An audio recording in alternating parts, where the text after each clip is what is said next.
L'autre jour, j'avais signalé que j'avais mis en ligne un certain nombre d'archives, de documents. Le CATAF, le catalogue alphabétique des textes arthuriques français, la série des vidéos d'astrologues, bien évidemment. Et je vais vous parler aujourd'hui de ce que j'ai appelé par la suite le livre blanc de l'astrologie. Le livre blanc de l'astrologie qui est paru en 2006 et que j'ai mis en ligne sur différents sites, notamment, si je comprends, je me souviens plus très bien, mais je crois que c'est sur le site du Cura, comme d'ailleurs le CATAF.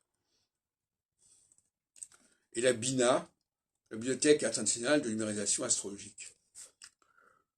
Alors dans ce livre blanc qui prend la succession de mes guides astrologiques que j'ai publiés depuis 81 jusqu'en 97, avec le premier du genre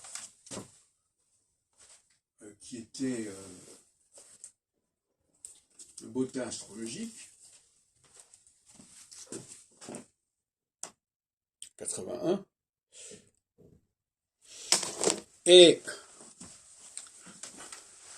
donc 25 ans plus tard, j'ai préparé ça, et c'est en ligne, et donc c'est ma dernière contribution à la description du milieu astrologique avec un certain nombre de coordonnées, de références diverses. Voilà. Donc, avec une préface d'ailleurs de Geoffrey Dean et une postface de Jean-Marc Lepère. Et donc, cette numérisation de tout un ensemble de mes activités me paraît assez intéressante parce qu'on s'aperçoit que on n'est pas limité au niveau matériel. Le livre, pour moi, le livre a quelque chose de fragile. Il peut se perdre, voilà. Alors que la numérisation, évidemment, il faut trouver les ouvrages, mais il y a des moteurs de recherche qui permettent de retrouver ce qu'on veut.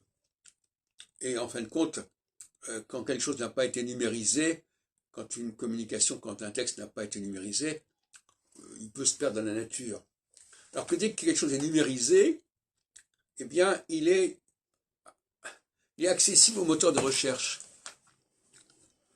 Même une petite communication dans un colloque peut être numérisée et pérennisée en quelque sorte quand les actes du colloque ont été numérisés.